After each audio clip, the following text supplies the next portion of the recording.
అమరజీవి శ్రీ పొట్టి శ్రీరాములు విగ్రహ ఆవిష్కరణ ఒక చరిత్ర అని ఏపీ సీఎం చంద్రబాబు నాయుడు అభివర్ణించారు. పొట్టి శ్రీరాములు అందరివాడని భావించి ప్రతి ఒక్కరూ ఈ విగ్రహ ఆవిష్కరణ కోసం కృషి చేశారన్నారు. పొట్టి శ్రీరాములు విగ్రహం కోసం కృషి చేసిన ప్రతి ఒక్కరికి ఈ సందర్భంగా సీఎం చంద్రబాబు నాయుడు ధన్యవాదాలు తెలిపారు. మొన్నే రాష్ట్రమంతా తిరిగి అన్ని జిల్లాల్లో వాజ్పేయి గారి విగ్రహాలు పెట్టారు. మొన్నే ఇక్కడ కూడా 15 అడుగుల విగ్రహాన్ని ఏర్పాటు చేయించినటువంటి వ్యక్తి మాధవ్ గారు. గౌరవనీయులు ఈ ప్రాజెక్ట్ రావడానికి గట్టిగా కృషి చేసినటువంటి నారా లోకేష్ గారు, కేంద్ర మంత్రి పెమ్మసాని గారు,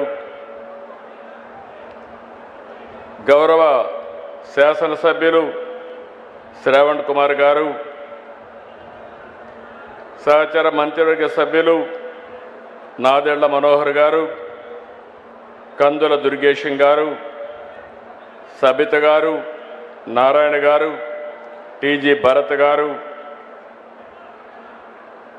అదే సమయంలో గౌరవ శాసనసభ్యులు రాజగోపాల్ శ్రీరామ్ గారు, వారి అన్నింటికంటే ముఖ్యంగా నేను చాలామందిని చూశాను, కానీ ఇటీవల కాలంలో పట్టుదలకు మారుపేరుగా ఈ ప్రాజెక్టు చేపట్టినప్పటి నుంచి ఇప్పటి వరకు ఇక్కడనే క్యాంప్ ఆఫీసు పెట్టుకొని కుటుంబం సమేతంగా పనిచేసినటువంటి దోండి రాకేష్ గారు, నేను Arya Vysya welfare and development corporation చైర్మన్గా చేస్తే దానికి నిజమైన సార్థకత ఇచ్చారు అలాంటి రాకేష్ని. అదే మరి కుటుంబ సభ్యులైనటువంటి గౌరవనీయులు తంగుడు రేవతి గారు, grand daughter of Potti Sriramulu గారు, శ్రీమతి దేవకి అనురాధ ప్రభాకర్ గారు, మనవరాలైనటువంటి వ్యక్తి, అదే మరి జిల్లా కలెక్టర్ గారు, గౌరవ శాసనసభ్యులు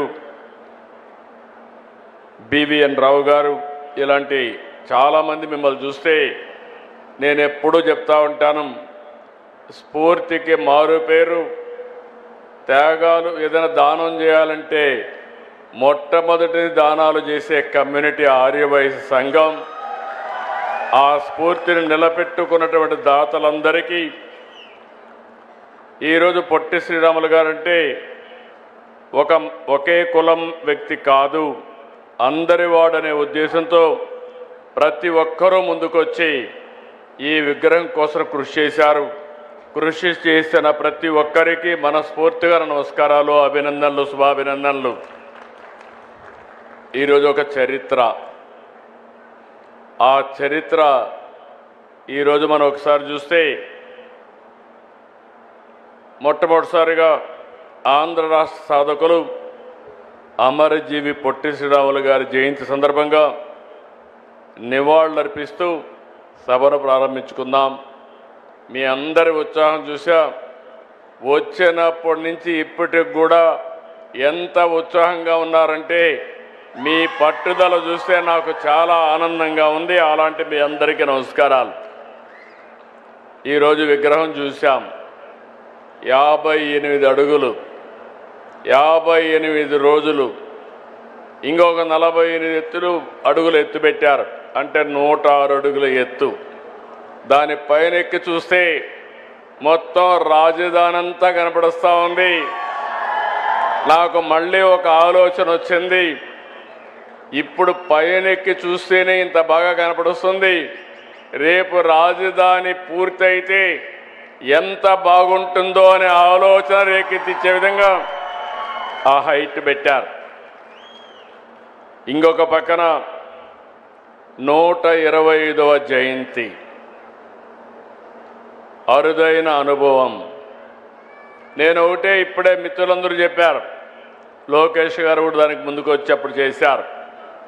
ఏ పేరు పెడితే బాగుంటుందని ఆలోచించినప్పుడు అందరూ కలిసి ఏకగ్రీవంగా నిర్ణయించిన పేరు statue of sacrifice, statue of Liberty ఉంది, స్టాచ్యూ ఆఫ్ యూనిటీ ఉంది. ఆంధ్రప్రదేశ్లో స్టాచ్యూ ఆఫ్ సాక్రిఫైస్ ఉంది. అలాంటిది ఈరోజు మనం చేసుకోవడం. ఈరోజు మీరు చూస్తే 6.8 ఎకరాలు జూలై 14న సరిగ్గా ఏడాది అయింది. అదే మరి ఫౌండేషన్ వేశారు లోకేష్ గారు వచ్చి సెప్టెంబర్ 3. అక్కడి నుంచి మీరు చూస్తే 6 నెలల్లో మొదటి దశ ప్రారంభించాం. 42 టన్నుల కాంస్యం, 26 టన్నుల కాంస్యం, 42 టన్నుల ఐరన్ స్ట్రక్చర్, రాత్రింబగుళ్ళు పనిచేసిన కళాకారులు, వీళ్ళందరికీ మరొక్కసారి అభినందనలు, మనస్ఫూర్తిగా ధన్యవాదాలు. ఈరోజు మనం ఒక్క విషయం గుర్తుపెట్టుకోవాలి. కొత్త జనరేషన్ వచ్చారు. నేను కూడా 1950లో పుట్టాను. తర్వాత 2 ఏళ్లలో పొట్టి శ్రీరాములు గారు త్యాగం చేశారు. ఇప్పుడు వచ్చిన వాళ్ళైతే ఆయన పుస్తకాలు చదువుకొని ఆయన ఏ త్యాగాలు చేశారో మనం నేర్చుకునే పరిస్థితికి వస్తున్నాం.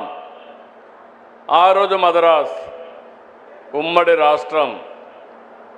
ఆంధ్ర రాష్ట్రానికి అనేక సవాళ్లు ఎదుర్కొన్నాం. ఒక మాటలో చెప్పాలంటే మెడ్రాసు పోతే ఆ రోజు తెలుగు వారికి గుర్తింపు కూడా ఉండేది కాదు.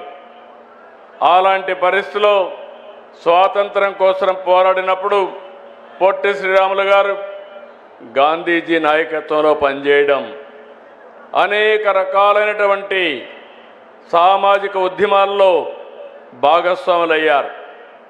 అయితే ఇన్ని సంవత్సరాలుగా మీరు ఇంకొక విషయం గుర్తుపెట్టుకోవాల్సింది, గాంధీజీ మనందరికీ స్వాతంత్రం కోసం పోరాడి సాధిస్తే